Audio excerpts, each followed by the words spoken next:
के आसपास बंद हुआ है। किरण सर एक बार जरा चेक करना, ग्रीव्स कॉटन खबर रखिएगा सामने स्क्रीन पर। ग्रीस कॉटन की अगर हम बात करें तो 230 के आसपास की क्लोजिंग है। एक जो गैप अप ओपनिंग हुआ था लास्ट वीक में, वो गैप अप भी अनफील्ड है, और वो गैप अप के बाद हम देख रहे हैं कि कंटिन्यूसली स्टॉक जो है वो लोअर टाइम फ्रेम में या तो डेली चार्ट के ऊपर लोअर टॉप लोअर बॉटम के अंदर ट्रेड कर रहा है। तो मेरे हिसाब से अगर ये नीचे में 225 का लेवल ब्रेक करता है तो चांसेस है कि जो डेली चार्ट के ऊपर गैप फील है, उसकी 20 दिन की मूविंग एवरेज भी कहीं ना कहीं वो गैप के नीचे ही है, तो उसको रिटेस्ट कर सकता है। तो जिनके पास है वो होल्ड कर सकते हैं। नई खरीदारी के लिए मेरे हिसाब से ये एक अपॉर्चुनिटी है, क्योंकि 215 220 का जो लेवल है वो असेंडिंग ट्रायंगल पैटर्न ब्रेकआउट का लेवल भी है, तो उसको अगर रिटेस्ट करता है तो डेफिनेटली वहां पे एक लॉन्ग पोजीशन बनती है। सो जिनके पास है वो होल्ड रख सकते हैं। नई खरीदारी के लिए 215 से 220 का वेट कीजिए 210 के स्टॉप लॉस के साथ। तो बाय ऑन टिप्स की सलाह रहेगी ग्रीस कॉटन के अंदर। ठीक है विशाली मैम, ये एक जरा प्रेस्टीज एस्टेट और चेक कर लेना, आपकी तो लिस्ट में आज है ना एक रियल एस्टेट काउंटर लोडा। एक बार जरा प्रेस्टीज भी चेक करो, उसमें भी खबर है 7,000 करोड़ का रीडेवलपमेंट है उसके पास। सो प्रेस्टीज भी कल हमने देखा दैट वो भी एक स्ट्रेंथ दिखा रहा था, तो आई थिंक ये एक बाइंग का मौका दिख रहा है। 1730 के स्टॉप लॉस के साथ इसको कंसिडर किया जा सकता है, और आई थिंक ये 1780 के टारगेट के लिए एक ट्रेडिंग स्ट्रेटेजी बन सकती है।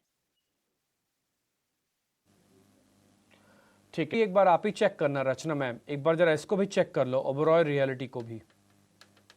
जी बिल्कुल, ओबरॉय रियल्टी की जहां तक बात है, यहाँ पे भी ये काउंटर बहुत ही स्ट्रॉन्ग ट्रेंड में है, और एक दो दिन की बुलरन के बाद यहाँ पे कल एक सपोर्ट लिया है प्राइस ने करीब करीब 2250 से। तो ये सपोर्ट जो है, कल का लो जो है वो अगर आप होल्ड कर जाएगा और अगर ओवरऑल मार्केट पॉजिटिव रहेगी तो ये काउंटर दोबारा से 2300 की तरफ जाने की कोशिश करेगा। एक बार 2300 निकल गया तो उसके बाद 2340 की तरफ भी जा सकता है।